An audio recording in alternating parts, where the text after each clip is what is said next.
music. Edjou et your music.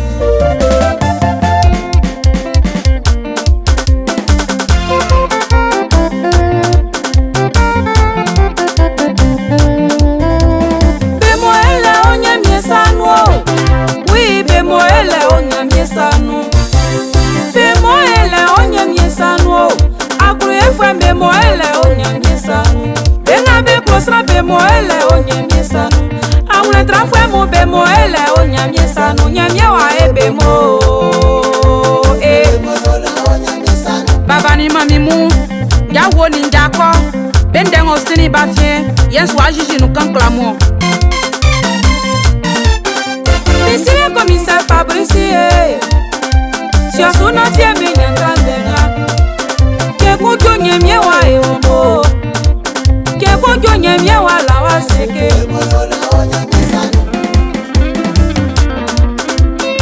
Amuni ala o Akakulu fwe dankun Oja solike osu kweli kakan Inkole su Oululi mefye kunu o Ingo pesa Nyawo kwa sata menu Nyawo so mwa fenu o Mei o vie masresre Komiseli kayo ainga woe enzuti ala menua Museli akoke yo mbalike nsuwati ya engavie Yolenga mei ovye wako kwanye Baba ni mami muamusi amusuo akwa yakuru ye ingro yile swa bwebole Ye akwa falinga wo Ofanya wo fawe ya ulolo Gebe Julia Woloi Otutu yume ofiemu Omya miakani yakani mulia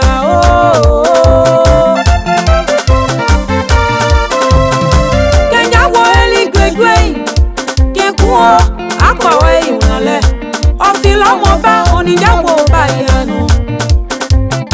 Ya kobise linke Nyawoe ni faya suko mo akale mamio Yawo tali suka yo Kamo ma egwegwe Mone matrawle Unsuko Okunde kumakuna ndano Anyama sufwe mu Akokulu fwe wanyama ke wo akale menti O asesi kwa wo sumale iku Esi esuo Ya koseli woke Kema suma omo Yagyu otrawle wa Galie soti so Unsuko mi euro Edjou et your music. Kopeli okupa ewo nkeli yo ngwesa elenga akwa winja wo yelenga mayolele nzuti ayo miso yenga kumiselike ikpa ntuli woke ayo miye inawla nu nnostrema ukale osanuleo Baba Asen pays de Dieu Sanga tia sukanya ndrandenga Andeka suna vie bensuenti ke wunga leliensa Ae suna vie lele Ai moja uso kema tuoka enge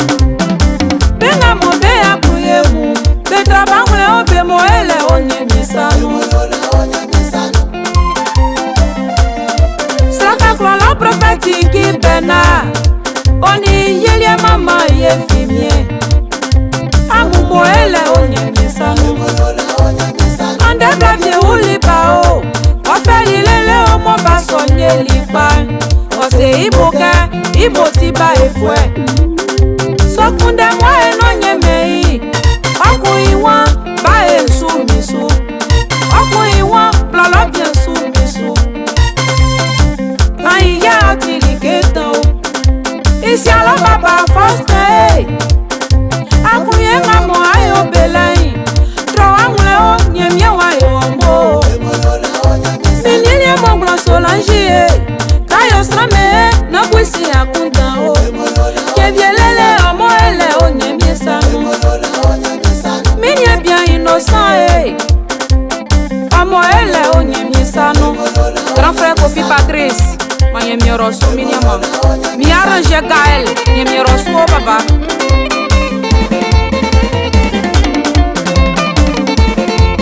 Gina la merveille Julien Mamadani, qui est dans la moitié pas manière, ni au cam. Le père Kanko de Kono Soukro. Nyemi yo mo kenje. Quoi que l'on les précis Eloï, on y Julien princesse Adassa. Kevielele o nyemi wa ya mbo. Sinile mama Elia Senya strape simba epo. Baba Saint Rodolphe, Roamwe aussi, qui est mieux à l'homme. Papa constatait profit de parler infirme. Reste béni.